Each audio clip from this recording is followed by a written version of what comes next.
What is going on, everybody? Welcome back to the channel. Aftersound here, bringing you Splinterlands content every single day. We also stream right here in this channel every Tuesday, Thursday, and Sunday morning, so come by and say hello. All right, guys, well, we are seeing SPS once again go below the 2-cent mark. And granted, the entire crypto market is somewhat tanking right now. Bitcoin could not hold 29,000, so we are below the 29,000 range. You can see, let's see, ETH here is under 1,800. Matic is at 62 cents. Hive itself is at 30 cents, so we're seeing a major drop there. And vouchers are about to go below 3 cents, so we're well on our way. But what this signals to me for SPS is that the hype, the mania, and all of the demand following the SPS staking rewards has essentially dried up.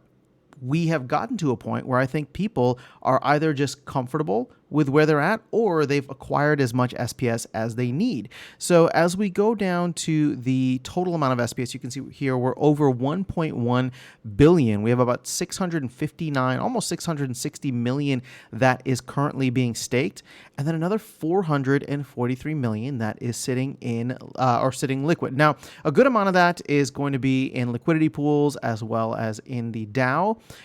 So again, it's not like we have that much extra, but we are still printing about 1 million per day. So if you think about it, and again, I'm just looking at very, very broad numbers here, right? We have gotten to the point where more people are selling SPS than they are buying, hence the price is going lower. And even with the choppiness that we had in July and early August, we still saw at that point, because demand was still high, SPS doing its thing, going from like 1.5 cents almost up to 2.5 cents. So clearly that has, the love affair there has ended. People feel as though they have enough, or that they will get enough over time because the dilution rate is just so freaking high. So everybody's just kind of set, which means nobody's really buying anymore, which means a lot of people are probably just selling, or the same amount were just selling before. It's just we are not counteracting that, because some people may just be selling, if they feel like they have enough. That has been added onto the sell pressure, and a lot of the people who are no longer feeling the need to keep it, right? They don't need to just not sell. So there's a lot of different angles here, but all of it leads to the fact that we are set. With the current player base, we are set. So therefore, we need one of two things preferably to happen. We would either need to grow the player base dramatically to eat up the other 400 million SPS. And no, I know it doesn't need to be all 400 million, but come on, 100 million SPS, like that's a good amount, right? Even 200 million SPS to soak up that up off the market. That's going to take a good amount of players coming in that have an interest in the game, that want to play at the higher levels and actually hold that much SPS. So it's either that, or we look at land, the all savior that land is going to be, and hope that it burns a good amount of SPS. But keep in mind, there is a finite nature to the amount of SPS that's going to be burned with land, because we only need that much DEC. Right. If we get the full 7.5 billion, full 100% utilization, yeah, we're going to need to burn some SPS. But I would make the argument even now, with the amount of DEC that we have in the system, that's not going to be. I don't even think we're going to get to the point where we burn SPS. And I know I'm being a little Papa Bear right now, but it's just the utilization numbers that we're hearing are so low. A lot of the predictions that we're seeing, a lot of the whales and top landholders are not planning on, making the most of their land, at least on day one. Now, that could change if, Research of Praetoria or Secret of Praetoria research tokens have some value on day one, which I'm really, really hoping we see. Or, if SPS, for whatever reason, starts to go up with the market, if the market starts to go up and has more value and the returns are higher there.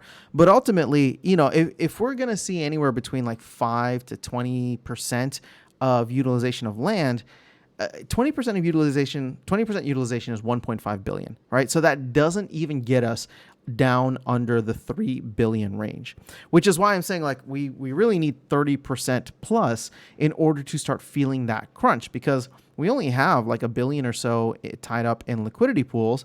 So at the end of the day, like we still have so much liquid out there, and a lot of that's liquid right now is probably already planned to go on land. So, it's not really taking away from what we're going to need here.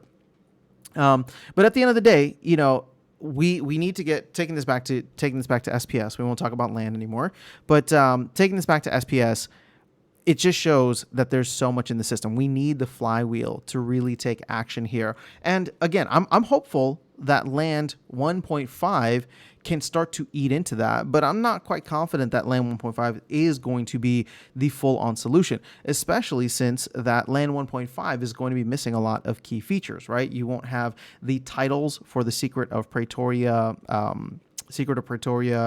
research tokens, right? Where the Vonarch and the other top like 6 titles that you'll need. So you won't have the whales necessarily going for that until October, maybe at the earliest, right? You won't have the DEC and grain LP. Sorry, I know I said we weren't going to talk about land, but a lot of that is still riding on the fact that we are going to utilize a lot of DEC there. So with 1.5 hopefully coming out later this month, my thought process is we're going to see a little bit of a slide still because there's going to be a lot of SPS coming out. Bitcoin in September. September is usually a down month for Bitcoin, so we're probably just getting ahead of that right now.